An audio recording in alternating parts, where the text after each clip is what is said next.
morning, everyone. Good morning and welcome to 𝗥𝗵𝗲 Show.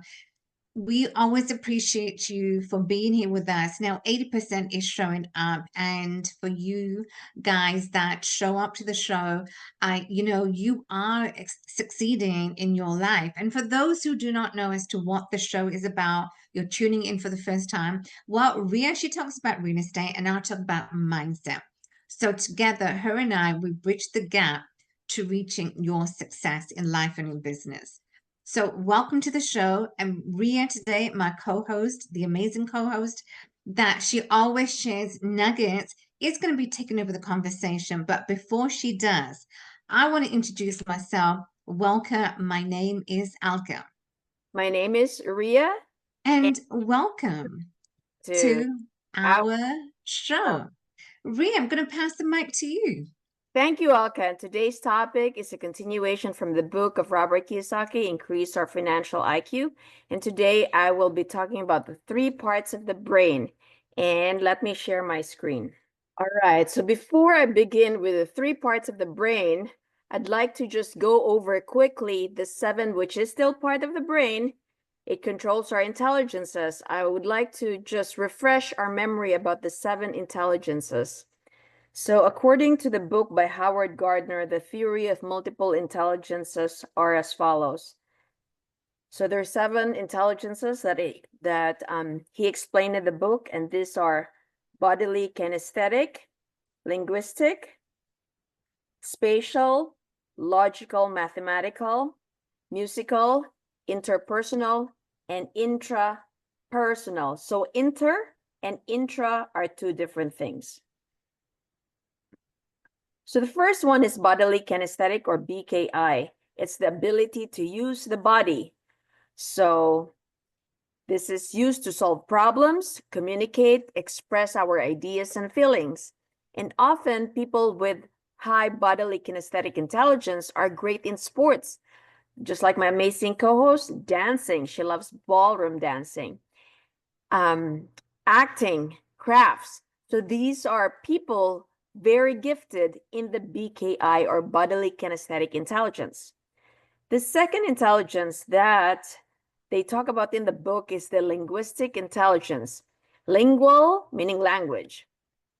So linguistic intelligence is the ability to use and understand language, either spoken or written. And people with this high intelligence, they love reading, writing, telling stories, doing crossword puzzles. So that is linguistic intelligence. The third intelligence is called spatial intelligence, or also known as visual intelligence. It is the ability to perceive and understand visual. Visual is what you see. Visual information in the real and abstract world. People who have this high spatial intelligence are good at spatial reasoning, or ability to mentally manipulate a 2 or 3D object, such as, for example, if you play Tetris, then that is, and you score high on Tetris video game, then you have a high spatial intelligence. Another, if you're great at jigsaw puzzles, then you have high spatial intelligence. People who love chess and are brilliant at chess. People who love building blocks and cognitive map. So they have high spatial intelligence. The other 4th intelligence is the logical mathematical intelligence. So what this means is they have the ability to use logical reasoning and numbers to solve problems. And of course, math, right? What does it say? If you're high logical and mathematical intelligence, you're good with numbers, and you enjoy math and arithmetic. You enjoy logic and strategy games. You're able to think about issues scientifically. 5th, musical intelligence. So from the word music, ability to perceive, express, and appreciate musical forms and sounds.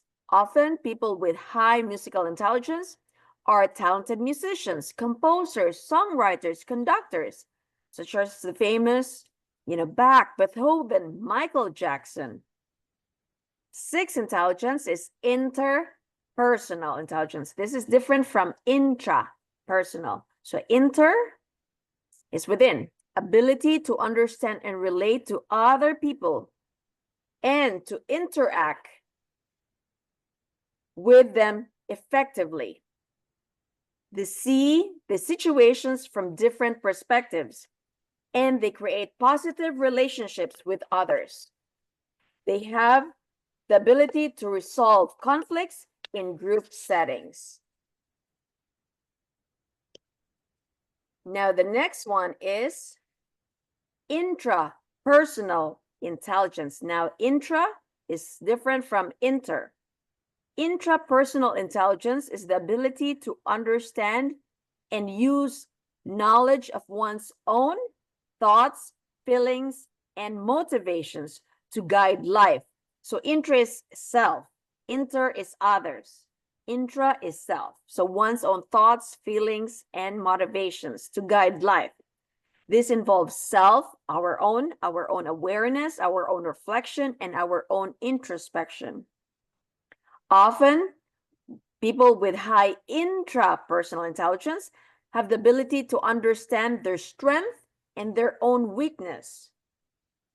They set meaningful goals, they make decisions, they communicate effectively, they respond calmly in stressful situations. And people with high intrapersonal intelligence are great psychologists, spiritual leaders, philosophers.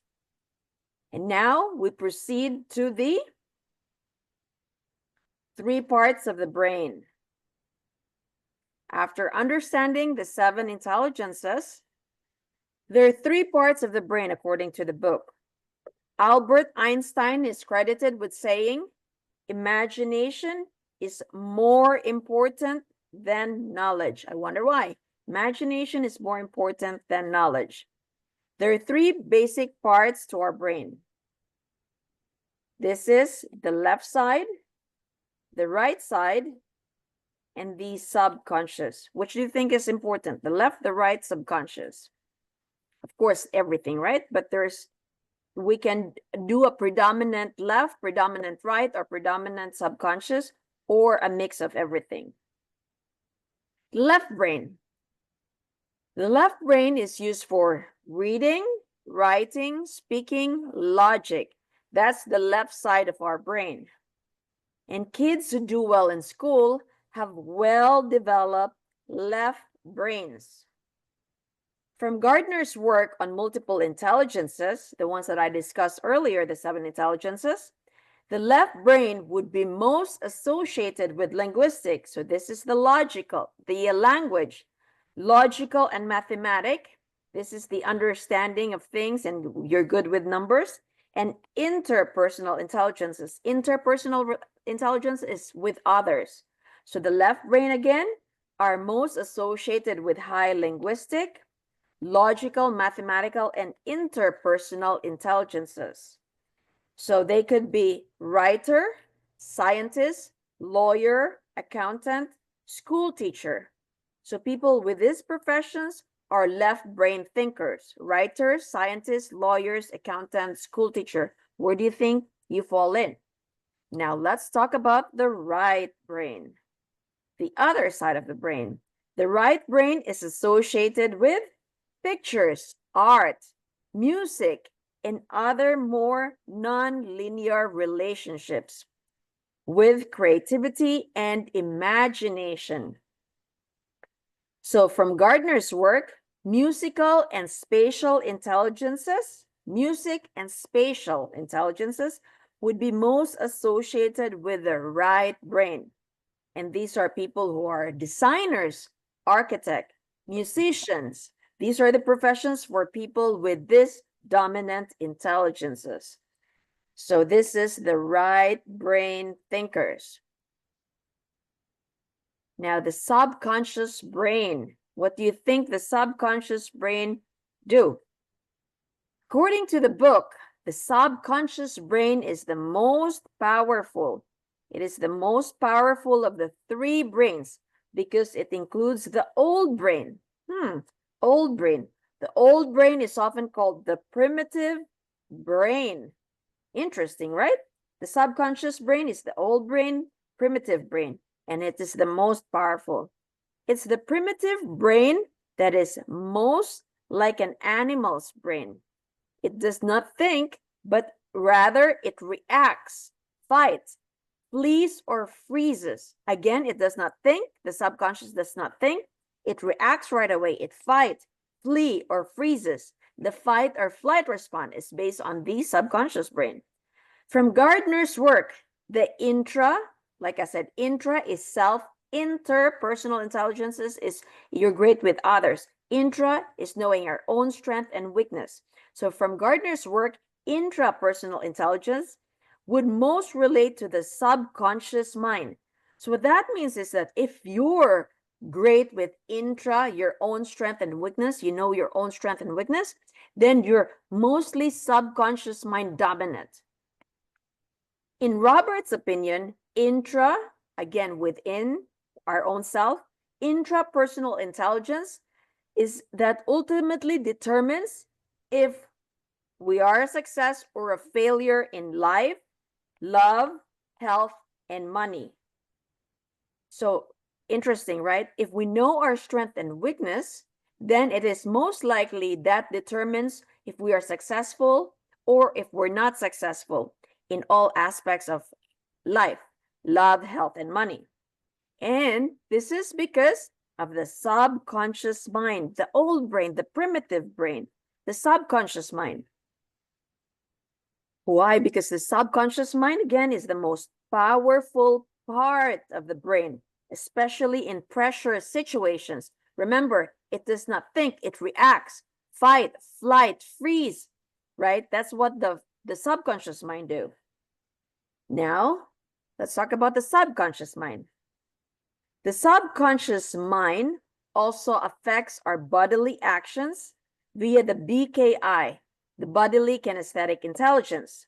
For example, in the game of golf, pressure may cause a golfer to choke and miss an easy putt. Subconsciously, a person may freeze and not take action. That's what your subconscious does. You may freeze because of stressful situation and you will not do anything. You will not do anything because of the fear of making a mistake, or you stay at a job for security rather than the love of the work. People with high intrapersonal intelligence, intra again is one's own strengths and weaknesses, knowing ourselves, have the ability to control the subconscious brain. So if you know oneself, you know your strengths and your weaknesses, you have the ability to control your subconscious mind. We have the ability to control the desire to fight, flee, or freeze. So instead of fleeing, they may decide the best thing to do is to freeze. Now, if frozen, they may choose to fight. The point is, they have the intelligence to choose the appropriate subconscious response. So we ultimately have the control to choose whether we're left brain thinker, we're right brain thinker dominant, or we have the dominance of the subconscious mind. So if we're angry, we can speak calmly. If we're afraid, we can confront our fear. Let's go face our fear. People think differently when their subconscious is controlled by fear. People think differently when they are controlled by fear. If people are fearful, they may say, I can't do that. It's hard. They give all the excuses in the world. What if I fail?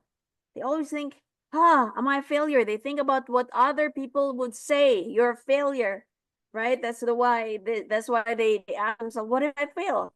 And they say, that's risky. I'm not going to take it because that's too risky for me. What if I lose it? Compare that to a person who is in a fight state. who might say, I will show them. I will prove to them that they're wrong. That's the fight state. I will get this deal just to prove them I can do it. I know I can do it. Let's go do it. That's the fight stage. So learning to choose our subconscious state of mind before thinking, before we make any decisions is very important. We have the control. So we have to learn to choose our subconscious state of mind before we do anything. Professions requiring tremendous control under stress are best for people with strong intrapersonal intelligences. So for example, if you are under a lot of stress, that is because you have strength and weaknesses in your profession are in this category. So police officers are under a lot of stress. Emergency room physicians, nurses, right? They're always under a lot of stress. Doctors, firefighters, soldiers, and entrepreneurs, right? So if you have these jobs, these professions, then most likely you have a high intrapersonal intelligence and you're able to control and work under stress, under pressure. I remember diamonds, before we appreciate their glitter, their cut, their clarity, it has to go through under a lot of pressure. So the book says, should we have to choose our subconscious state of mind before using our left brain or right brain? So that is today's topic, the 7 intelligences and the 3 parts of the brain. Let me know in the comment section below what your one key takeaway is from this topic, and stay tuned for more of the Ria and Alka show. Yeah, Ria, the comment that was very well needed. Talking about left and right brain, because most people, they don't know what their strengths and weaknesses are, and I think it's a good idea to always. How can people, first of all, if you don't know what is your left brain or the right brain and what professions fall under that, what should you do in order to know as to where do you stand? I think there are tests that's available online, whether, to show which areas you are more likely to be, which areas your strengths are, which Right. are your weaknesses.